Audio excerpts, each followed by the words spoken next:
우리 앞뒤 좌우를 보시면서 이렇게 인사하겠습니다. 은혜 받읍시다. 맨날 은혜 받읍시다 이렇게 이야기하는 게 저의 설교 시작 인사인데 어떻게 해야 은혜 받는지 가르쳐 줘야 은혜 받을 거 아니냐 혹시 그러실까 봐 제가 가르쳐 드리겠습니다. 맞습니까? 제가 한 4분께 여쭤봤습니다. 대구 사투리로 가르쳐 주는 게 뭐냐고 제가 이멘트를 치고 싶어서 제가 대구 분들 4분께 물어봤는데 4분 다 다릅니다. 한 분은 갈치를 준다고 하고 한 분은 갈차 준다고 하고 또 뭐 어떤 분은 갈키 준다고 하고 막 별게 다 나오더라고요. 그래서 아무튼 제가 가르쳐 드리도록 하겠습니다. 은혜 받는데 불필요한 걸 버리는 겁니다. 저 설교를 여기서 할 겁니다. 그리고 여러분들 보고 이렇게 할 거니까 제가 카톡으로 설교하지 않을 거니까 휴대폰은 꺼두셔도 좋습니다. 그렇죠? 은혜 받는데 불필요한 건 다 없애버리는 겁니다. 은혜 받는데 집에서 예배 드리면 은혜 받기가 쉽지 않으니 예배 자리로 나오는 것이 맞습니다. 그래야 은혜를 받죠. 그러니까 은혜 받는데 불필요한 것들을 다 내려놓는 것입니다. 근데 이게 은혜를 받고자 하는 마음이 있잖아요. 그러면 이게 생각보다 공격이 잘 들어옵니다.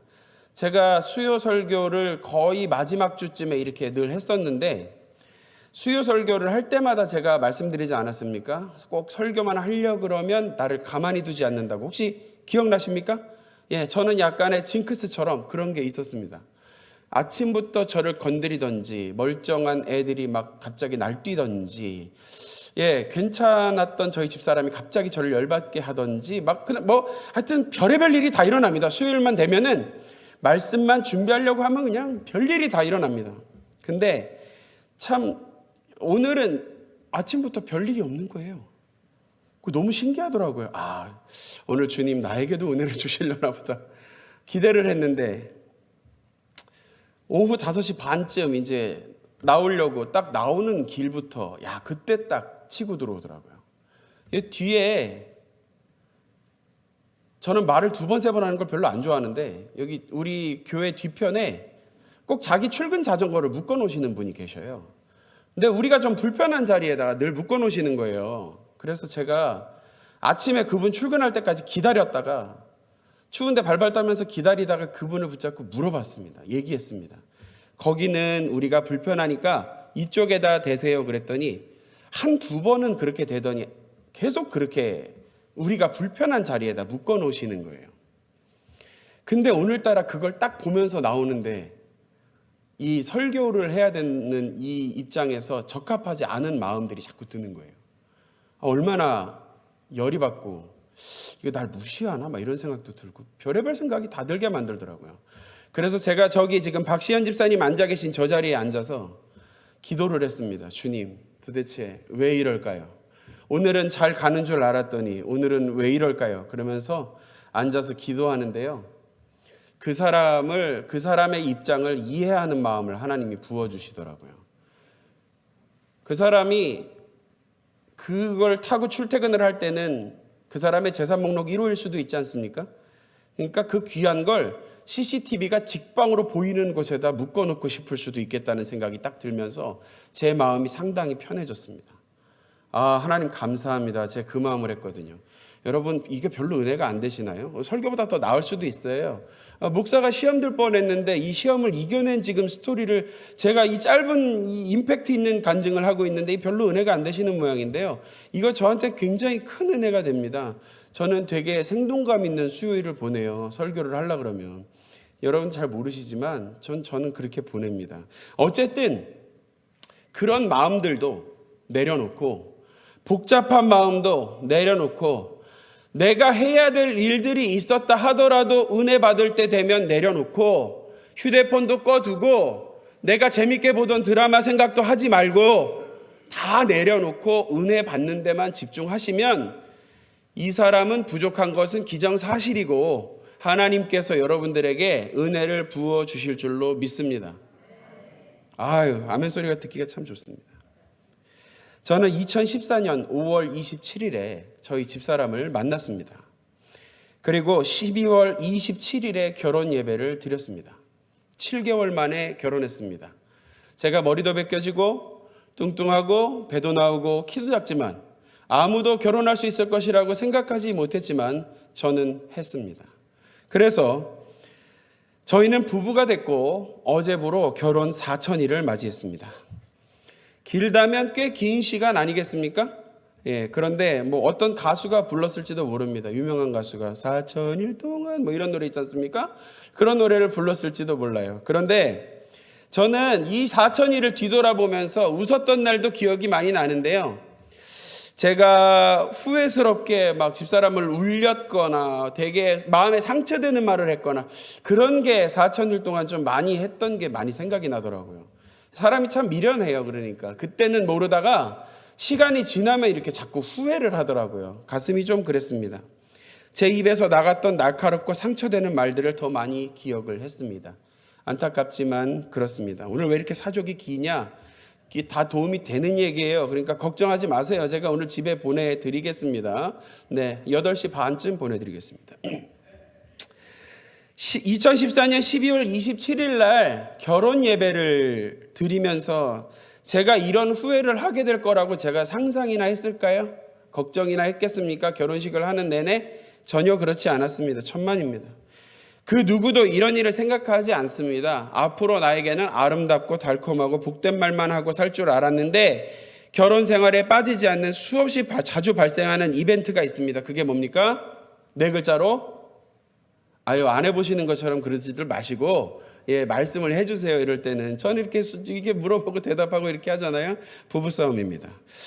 그런데 이 부부싸움이 사랑하는 사람들끼리 하고 싶어하는 결혼을 했지만 여전히 그 안에도 싸움과 분쟁이 발생을 합니다. 사랑과 전쟁. 그렇지 않습니까?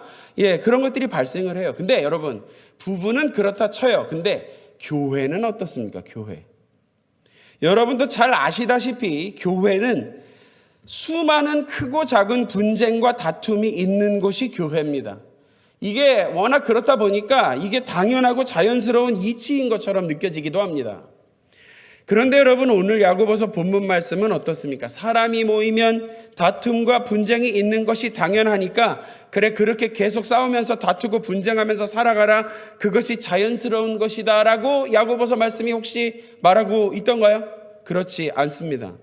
하나님께서는 야고보를 통해서 우리에게 교회 내에서 생기는 분쟁에 대해서 결코 자연스러운 것으로 여기지 말아야 함을 말씀해 주고 계십니다. 여러분, 분쟁은 생기는 것이 당연할지 몰라도 교회 내에서 생기는 분쟁은 자연스러운 일로 여겨져서는 안 됩니다. 이게 첫 번째 스텝입니다. 우리는 그렇다 치고 그럼 야고보서의 수신자인 흩어져 있는 디아스포라 유대인 교회들은 어땠을지 여러분 한번 생각해 보죠. 저는 이들 역시 외부적으로 평안한 교회가 단 한 교회도 없었을 거라고 아주 단언컨대 확신하여서 말씀드리겠습니다. 자기들의 민족적인 주권이 살아있는 인정받는 국가도 없었고 그 국가 틀 안에서 인정받는 종교도 아니었는데다가 가나안 땅을 거룩한 땅으로 하나님의 통치하심을 세워나가야 했던 이스라엘 백성들과 같이 동일하게 교회가 들어가는 땅이라고는 죄다 복음하고 상관없는 땅들이었기 때문입니다. 복음을 두 팔 벌려 환영하는 땅에 교회가 세워지지 않았어요. 그 당시에는. 심지어 예수님이 십자가에 못 박혔던 그 땅에서도 예수님을 환영하는 사람들만 있지 않았습니다. 인정해주지 않았단 말입니다. 교회를 세워나가기 어려운 땅이었다는 것이죠.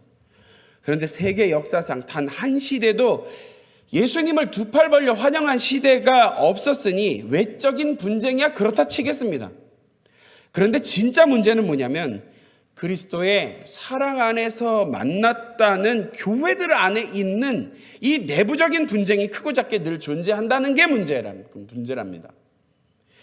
이것은 사실 별로 좋은 현상이 못 됩니다. 그래서 어떤 사람들은 교회가 왜 이런가? 하나님의 사랑 안에 거한다는 공동체가 왜 이럴 수밖에 없는가? 자괴감이나 실망감에 빠지는 경우가 종종 있습니다, 여러분. 저와 여러분도 가끔 그렇지 않습니까? 우리 교회가 왜 이러야 할까? 이런 마음들 들 때가 있단 말입니다. 사랑하는 여러분, 그런데 아까 제가 말씀드렸죠. 분쟁은 자연스러울 수 있다고. 하지만 동시에 이거는 우리의 연약함을 근거로 삼는다면 매우 자연스러운 현상으로 여겨야만 하는데 이게 왜 교회가 이럴 수밖에 없는가 원망하고 누군가를 탓하고 지적한다 하는 것은 별로 옳지 못합니다. 왜냐하면 우리의 부족함에 비하면, 우리의 연약함에 근거한다면 이건 상당히 자연스럽고 뻔한 일이기 때문에 그렇습니다. 우리는 죄악 가운데 있기 때문입니다. 오늘 읽은 야고보서 4장 말씀은 이렇게 이야기합니다. 우리의 너무나도 원초적인 죄악인 정욕과 이 분쟁의 원인이 맞닿아 있다고 말하고 있습니다. 정욕과 맞닿아 있다. 발생한 분쟁은 나의 죄성을 발견할 절호의 기회입니다. 내가 썩어지고 낮아질 수 있는 둘도 없을 기회로 여겨야 합니다. 이것이 바로 나의 죄성의 근거에서 분쟁의 원인을 대하는 방법이 되는 것입니다. 지금도 서로 사랑하고 계신 여러분, 우리 좌우를 보시면서 이렇게 한번 인사할까요? 사랑합니다. 네. 지금도 서로 사랑하고 계시죠? 우리는 연약한 죄성 가운데 자연스러운 분쟁 가운데 휩싸일 때가 있습니다. 그리고 당황스럽게도 그 주인공이 또한 내가 되는 경우들도 있습니다. 그런데 여러분, 이 사실이 하나도 이상한 사실이 아니라는 사실을 반드시 기억하시기 바랍니다. 우리는 원래 그렇게 아름다운 사람들이 아닙니다. 사람은 그 자체로 온전함을 기대하기가 어려운 존재입니다. 원래 온전하려면 죄가 없어야죠. 그런데 우리는 절대로 그런 존재가 될 수 없음을 성경이 통째로 이야기하고 있습니다. 그렇습니다. 우리는 그래서 4장 시작부터 말하고 있는 이 싸움에 대해서 우리 해법을 좀 찾아보아야 합니다. 그것은 3장 후반부의 말씀에서부터 좀 봐야 되는데요. 우리 야고보서 3장 13절부터 오늘 읽은 4장 본문까지 좀 말씀을 봐야 합니다. 그래서 여러분들, 제가 이례적으로 3장 13절부터 제가 말씀을 조금 준비해놨습니다. 종종 한번 띄워주실 겁니다. 우리 중에 지혜와 총명이 있는 자가 누구죠? 근본적인 싸움의 해결자가 되고 이 모든 분쟁을 평화롭게 할 만큼 지혜롭고 총명한 사람이 누구입니까? 우리가 이러한 분위기에 의지할 만한 사람이 누가 있겠습니까? 여러분, 무슨 분쟁이 생겼을 때 누구를 의지하겠습니까? 만약 그런 사람이 있다고 해도 15절 말씀에서 야고보는 그 지혜와 총명에 대해서 이렇게 말합니다. 위로부터 내려온 것이 아니라 땅 위의 것이다 라고 말하고 있습니다. 이 땅에서 발생한 분쟁의 문제는 하늘의 지혜로 해결해야 할 줄로 믿습니다. 천국의 지혜에서 해법을 찾는 우리가 되기를 간절히 소망합니다. 땅에서 가장 나은 것, 이 땅에서 가장 고상한 것, 가장 높은 지혜를 가지고 해결하려고 하는 태도는 별로 합당하지 않습니다. 심지어 의지할 만한 이 땅의 지혜와 총명에 대해서 땅 위의 것, 정욕의 것, 귀신의 것이라고까지 말하고 있지 않습니까? 우리는 이 땅의 지혜와 총명으로 이 땅에서의 교회 공동체를 이루어 나아가는 일을 지양해야만 합니다. 그것은 결코 하나님의 뜻대로 살아갈 수 있게 하는데 도움을 줄 수가 없습니다. 그러면 위로부터의 지혜에 뒤따르는 결과물은 무엇인가? 17절부터 한번 볼까요? 17절. 오직 위로부터 난 지혜는 첫째 성결하고 다음에 화평하고 관용하고 양순하며 긍휼과 선한 열매가 가득하고 편견과 거짓이 없나니. 여러분, 피스메이커라고 들어보셨어요? 피스메이커? 영어를 모르는 사람도 다 아는 단어 아닙니까? 피스메이커. 뭡니까? 평화를 만드는 사람. 화평케 하는 사람이라는 단어가 이 단어가 쓰였더라고요. 여기서 말하는 화평, 18절에서 말하는 화평하게 하는 자라고 하는데 사용된 단어가 바로 피스메이커예요. 위로부터의 지혜로 말미암아 화평하게 하는 사명을 감당할 때에 비로소 의의 열매를 이룰 수가 있습니다. 어떻게 하면 하나님의 사람으로서 아름다운 열매를 맺는 그런 교회가 될 수 있을까를 여러분들 고민하고 계시죠? 어떻게 하면 우리가 의의 열매를 맺을 수 있을까? 자나깨나 그런 고민들 뿐이시죠? 그렇죠? 집에 갈 때도, 잘 때도, 일어날 때도, 밥 먹을 때도 어떻게 하면 의의 열매를 맺을 수 있을까? 여러분들의 고민이 그거 아닙니까? 어떻게 하면 우리 교회가, 우리 성지교회의 성도로서 아름다운 의의 열매를 맺을 수 있을까? 그 고민의 답이 여기에 있습니다. 여러분, 우리는 하늘의 지혜로 말미암아 화평케 하는 사명을 감당하는 하나님 나라의 피스메이커의 비전을 품어야 할 줄로 믿습니다. 그래서 이 땅의 지혜와 총명을 멀리하고 독한 시기와 다툼으로 자랑하지 않으며 진리이신 하나님의 말씀을 거스르고 복음을 거슬러 말하지 않는 그런 교회가 되어야 할 줄로 믿습니다. 이 분쟁의 근본적인 원인에 대해서 야고보는 이제 4장 오늘 읽은 본문 말씀에서 이렇게 이야기합니다. 정욕으로부터 나온다. 여러분, 이제 우리가 성경을 읽기만 하는 것이 아니라 성경 말씀을 토대로 설교 말씀을 우리가 나누고 있으니까 성령께서 우리의 삶을 어떻게 터치하시는지 한번 말씀 가운데서 짚어보죠. 여러분 어떻습니까? 저와 여러분의 정욕은 어떤 모습을 하고 있습니까? 정욕하면 뭐가 제일 많이 떠오르십니까? 여러분 뭐 갖고 싶은 게 있으십니까? 가져야만 하는 것이 있으십니까? 그러면 대부분 물질적인 것을 생각하지만 우리 전인적인 것을 다루시는 하나님의 말씀을 생각해 볼 때 우리는 유형의 것들만 생각할 게 아니라 무형의 것들도 한번 생각해 볼 필요가 있습니다. 우리의 정욕은 어디를 향하고 있나? 어떤 모양을 취하고 있나? 그래서 제가 좀 조사를 해봤습니다. 어떤 게 있을까? 욕심을 내거나 시기하고 심지어 살인을 하는 정도로 갖고 싶어도 갖지 못하는 유무형의 정욕의 대상. 제가 지금부터 말씀드릴게요. 한번 잘 들어보세요. 자기 만족을 위해 하나님을 이용하려는 마음, 갖고 싶은 것을 얻기 위해 다른 사람을 비교하고 경쟁하는 마음, 누구보다 앞서고 싶고 인정받고 싶어 하는 마음, 세상 방식, 세상 성공을 더 신뢰하는 마음, 내 욕심이 충돌하여 관계를 깨뜨리는 마음, 하나님 앞에 순복하지 않고 내 기준으로 판단하는 마음, 하나님보다 자기 중심적이어지고 싶은 욕망, 물질적인 것들에 대해서 소유하기를 집착하는 마음, 세속적인 가치를 하나님의 가치보다 더 높이 두는 마음, 하나님을 향한 교만한 마음, 내면을 들여다보고 세밀하게 뜯어보면 뜯어볼수록 여러분 줄줄줄줄 쏟아져 나오지 않습니까? 저는 아주 놀랐습니다. 정욕이라는 이 단어가 이렇게 수많은 것들을 내포할 수 있다는 사실에 저는 감탄을 금치 못했습니다. 이것입니다. 이것이 바로 나를 무너뜨리고 교회를 무너뜨리는 분쟁의 근본적인 정욕의 본 모습인 것입니다. 여러분, 하나님은 우리가 이런 정욕의 더러운 것들을 사모하게끔 만드시지 않았습니다. 우리 복음의 주인공이신 예수님은 어떻게 하셨는지를 한번 생각해 보시죠. 예수님은 완전한 사람이시자 완전한 하나님이시자 완전한 사람으로서 이 정욕을 어떻게 다루셨습니까? 광야에서 사탄에게 시험을 받으실 때 하나님은 이 정욕에 대한 유혹과 시험을 어떻게 이기셨습니까? 오직 말씀으로 이기셨습니다.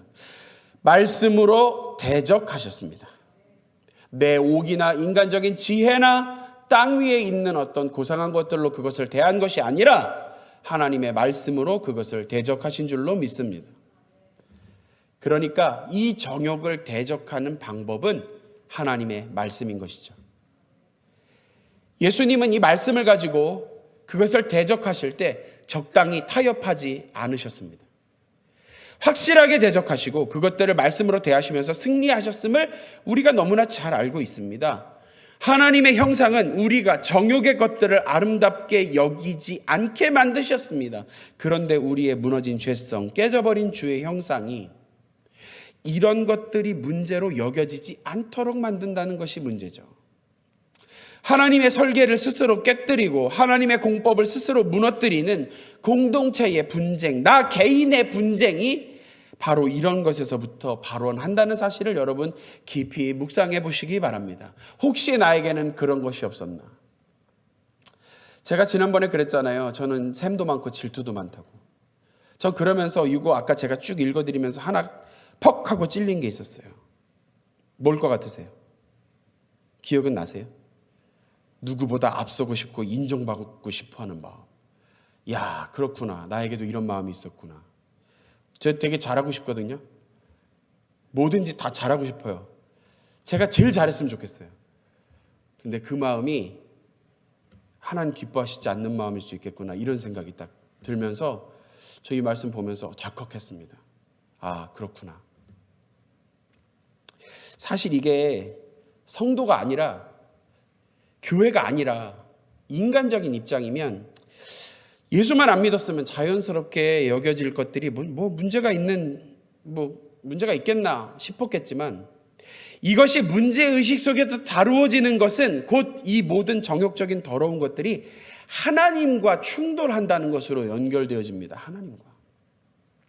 야고보서에서 다루고 있는 분쟁이 공동체로서의 교회에서 사람과 사람 사이에 생겨나는 분쟁을 다룰 뿐만 아니라 우리 개인이 하나님과의 깊은 관계 가운데서 교회로서 이루어 나아가는 가운데서 하나님과 우리의 정욕이 분쟁하는 것을 동시에 말해준다는 것입니다. 하나님과 우리의 정욕 사이의 분쟁입니다. 우리 주의 사랑 가운데 거하시는 교회로서 성도인 여러분, 우리는 이와 같은 정욕에서 지금 당장 벗어나기를 간구하고 결단하고 돌이켜야 할 줄로 믿습니다. 이제 이 정욕에서 우리가 자유케 되어지는 방법이 어디에 있는지 우리 말씀 가운데서 찾으면서 여러분들 제일 좋아하시는 말씀, 오늘 말씀을 맺고자 합니다. 7절이죠. 우리 7절 한번 읽어볼까요? 그런즉 너희는 하나님께 복종할지어다. 마귀를 대적하라. 그리하면 너희를 피하리라.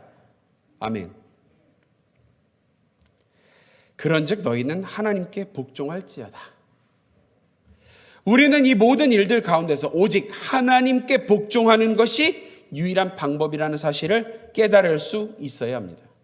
모든 정욕과 죄악에 가까운 사탄 마귀를 대적하여 하나님께로 돌이켜 나아가는 방향을 견지해야 합니다. 이렇게 하면 도리어 그 죄악이 우리를 피하게 되는 역사가 일어나게 된다고 야고보서 말씀은 말해주고 있습니다. 죄악이 나를 슬슬 피하게 만드는 거예요. 정욕이 나를 슬슬 피하게 만드는 방법이 하나님께 복종하는 겁니다. 하나님의 말씀에 복종하는 겁니다. 하나님의 말씀이 1번이에요. 우리는 이제 하나님을 향해서 돌이켜야 합니다. 그리고 그분의 발 앞에 납작 엎드려야 합니다. 이 설교의 제목을 정해서 주보에 실어야 돼서 제가 한 목사님께 이 설교의 제목을 드릴 때 제가 꼭 쓰고 싶었는데 못 쓴 설교 제목이 있습니다. 중간에 뭐가 빠졌어요. 단어가 하나. 뭘 것 같아요? 그러니까요. 어떻게 하셨어요? 하나님 앞에 납작 엎드려. 만두도 납작 만두가 맛있지 않습니까? 하나님 앞에 엎드리는 것도 적당히 내가 인정할 수 있는 만큼만, 나에게 적당히 부담되지 않을 정도로만, 내가 나한테 괜찮은 안 힘들 정도로만 그렇게 엎드리는 것은 합당하지 않습니다. 우리는 하나님 앞에 바짝 납작 엎드려야 할 줄로 믿습니다. 그게 복종입니다. 그게 적당히 재지 마세요. 하나님 앞에서 하나님 앞에 적당히 계산하지 마시고 재지 마시고 하나님 앞에 순종하고 복종하고 엎드릴 거면 우리 0% 그라운드 제로 납작 엎드리는 저와 여러분 될 수 있기를 주님의 이름으로 간절히 축원합니다.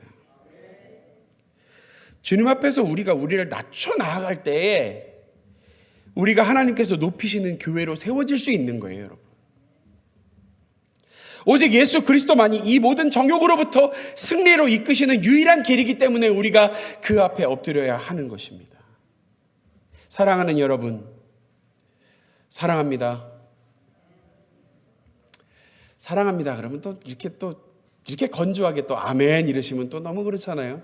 사랑합니다. 그러면 사랑합니다 해주셔야지. 사랑받길 좋아한다니까요, 제가. 예, 감사합니다. 한 분만 사랑하시는 것 같아요. 우리 하나님께서 높이시는 교회가 되기까지 그 발 앞에 납작 엎드려서 우리 모든 죄악과 정욕에 물든 마음들을 무너뜨려서 오직 하늘의 지혜로 화평함을 누리면서 우리가 이렇게 세워지는 교회가 될 수 있기를 주님의 이름으로 간절히 축원합니다. 그래서 교회로서의 나와 그 내가 이루어 나아가는 공동체로서의 우리 성지교회가 하나님의 지혜로 말미암아 화평함 가운데서 진짜 하나님 보시기에 아름다운 모습으로 세워져 나아가기를 또한 간절히 소원합니다. 외적인 어려움들 속에서 이리 흔들리고 저리 흔들릴 수 있는 외적인 그런 환경들 속에서도 내적으로 하나님과의 건강한 관계 속에서 하나님과 화평하고 교회가 화평케 되어지는 역사가 있을 줄로 믿습니다. 이제 더 이상 우리끼리도 분쟁하지 아니하고, 이제 더 이상 하나님과도 분쟁하지 아니하고, 정욕 가운데 죄 가운데 거하려고 하면 가장 먼저 하나님과 부딪히는 것이 성도의 삶이잖아요. 그러니까 이제 더 이상 우리끼리도 하나님과 나와도 절대로 분쟁하지 않는 그런 화평한 교회로서 평화로운 교회를 이루어 나아가는 저와 여러분 될 수 있기를 주님의 이름으로 간절히 축원합니다. 기도하겠습니다. 우리를 화목하게 하시는 하나님 아버지, 은혜를 감사합니다. 우리를 화평케 하시는 하나님, 은혜를 감사합니다. 죄로 인해서 영영 정욕과 죄악 가운데서 멀어질 수밖에 없었던 우리를 예수 그리스도로 말미암아 하나님과 화평함 가운데 거하게 하심을 감사합니다. 우리 안에 완전히 제하여지지 않은 정욕의 뿌리가 때로 성도로서의 우리의 삶을 어렵게 하고 교회를 어렵게 하고 우리 서로를 힘들게 할 때에 주여 오직 주의 은혜를 구하게 하여 주옵시고, 그 안에서 주님과 화목하고 성도가 서로 화목하게 되는 역사가 일어나게 하여 주옵소서. 우리는 선한 일을 할 능력이 없사오니 주께서 오직 주의 은혜 가운데 인도하여 주옵소서. 모든 것을 감사하오며 예수 그리스도 이름으로 기도합니다. 아멘.